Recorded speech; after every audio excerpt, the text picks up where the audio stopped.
من و سلوہ کیا ہے اور یہ کس قوم کے لیے اللہ نے اتارا؟ بسم اللہ الرحمن الرحیم۔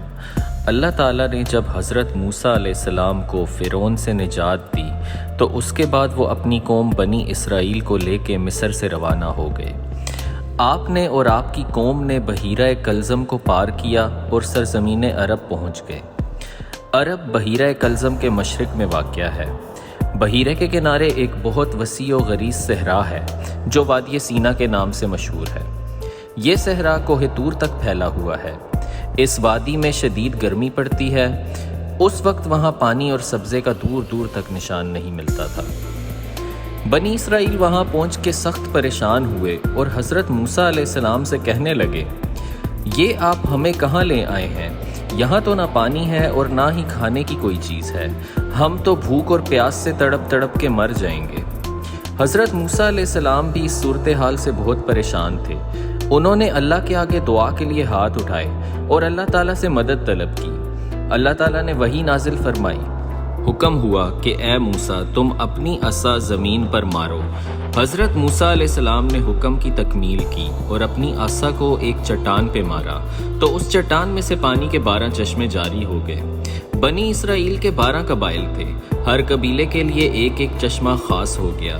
اس کے بعد پانی کی طرف سے اطمینان ہو گیا تھا۔ پھر بنی اسرائیل نے حضرت موسیٰ علیہ السلام سے کہا، پانی کا تو انتظام ہو گیا ہے مگر ساری زندگی پانی کے سہارے تو نہیں گزاری جا سکتی۔ ہمیں بھوک لگی ہے اور یہاں کھانے کو کچھ نظر نہیں آ رہا، اب ہم کیا کھائیں؟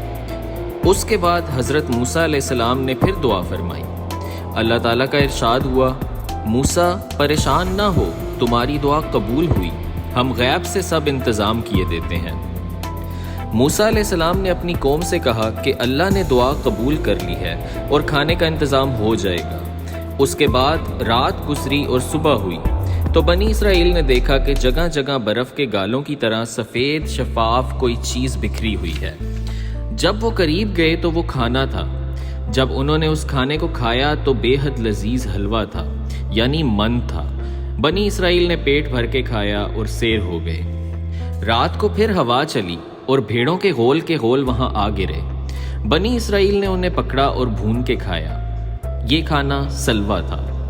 اللہ تعالیٰ نے بنی اسرائیل سے فرمایا، تمہاری غذا کے لیے جو اچھی چیزیں مہیا کی گئی ہیں انہیں خوب کھاؤ، کسی طرح کی تنگی اور قلت محسوس نہ کرنا۔ اللہ کی بخشش سے فائدہ اٹھاؤ اور زمین میں فتنہ و فساد نہ پھیلاؤ۔ اللہ تعالیٰ نے حضرت موسیٰ علیہ السلام کے ذریعے بنی اسرائیل کو تنبیہ فرمائی کہ وہ من و سلوہ کو اپنی ضرورت کے مطابق ہی استعمال کریں اور دوسرے دن کے لیے ذخیرہ نہ کریں۔ ہم انہیں روزانہ یہ نعمت عطا کرتے رہیں گے۔ پھر ایسا ہی ہوا، بنی اسرائیل کو یہ نعمتیں بغیر کسی کوشش اور محنت کے روزانہ حاصل ہوتی رہیں۔ کچھ دن بعد بنی اسرائیل پھر سے اکٹھے ہوئے اور حضرت موسیٰ علیہ السلام سے ایک اور مطالبہ کیا۔ کہنے لگے، مکانوں اور سیاہدار درختوں کے نہ ہونے کی وجہ سے گرمی کی شدت میں بہت پریشانی ہوتی ہے، کہیں یہ گرمی ہماری جان نہ لے لے۔ حضرت موسیٰ علیہ السلام نے پھر ایک بار اللہ سے دعا کی کہ بنی اسرائیل کی یہ پریشانی بھی دور ہو جائے۔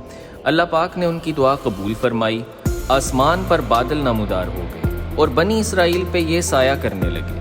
وہ جہاں بھی جاتے بادلوں کا سائبان ان کے ساتھ ساتھ چلتا تھا۔ بنی اسرائیل ایک سرکش قوم تھی۔ اللہ تعالیٰ کی بے شمار نعمتوں اور برکتوں کے باوجود وہ شکر گزار نہیں تھے۔ کچھ دن بعد وہ حضرت موسیٰ علیہ السلام سے کہنے لگے، موسیٰ ہم ایک ہی غذا روز روز کھا کے بیزار ہو گئے ہیں، گوشت سے جی بھر گیا ہے، اب ہمیں من و سلوہ کی ضرورت نہیں رہی۔ اور کہنے لگے کہ اپنے اللہ سے دعا کرو اور کہو کہ وہ ہمارے لیے زمین سے باکلا، کھیرا، لہسن اور پیاز اگائے تاکہ ہم خوب کھائیں، اب ہم سے ایک ہی کھانے پہ صبر نہیں ہوتا۔ حضرت موسیٰ علیہ السلام کو اس بار ان کی بات پہ سخت غصہ آیا اور فرمایا، تم لوگ کس قدر احمق ہو، عمدہ چیز کو چھوڑ کر معمولی اور گھٹیا چیزیں مانگ رہے ہو اور اللہ کی نعمتوں کی ناقدری اور ناشکری کرتے ہو۔ اگر واقعی تم کو اللہ کی نعمتیں نہیں بھاتیں اور تمہیں یہی چیزیں درکار ہیں جن کے تم نام لیتے ہو تو انہیں اللہ سے انعامات کی طرح طلب کرنے کی ضرورت نہیں ہے۔ جاؤ کسی بستی یا شہر جاؤ، وہاں ہر جگہ تمہیں یہ چیزیں مل جائیں گی۔ یہ سن کے بنی اسرائیل سخت شرمندہ ہوئے اور ندامت سے سر جھکا لیے۔ دوستو یہی حال آج کل کے انسانوں کا ہے۔ اللہ تعالیٰ ہمیں اپنی بے شمار نعمتوں سے نوازتا ہے، لیکن ہم ہر وقت اس کی ناشکری کرتے ہیں۔ اللہ تعالیٰ ہم سب کو اپنا شکر کرنے کی توفیق نصیب فرمائے، آمین۔ تو اس کے ساتھ ہی آج کی ویڈیو اپنے اختتام کو پہنچی۔ آپ سے گزارش ہے کہ ویڈیو کو لائک ضرور کریں، اور اگر آپ چینل پہ نئے ہیں تو چینل کو سبسکرائب ضرور کر لیں۔ ملتے ہیں اگلی ویڈیو میں، تب تک کے لیے اللہ حافظ۔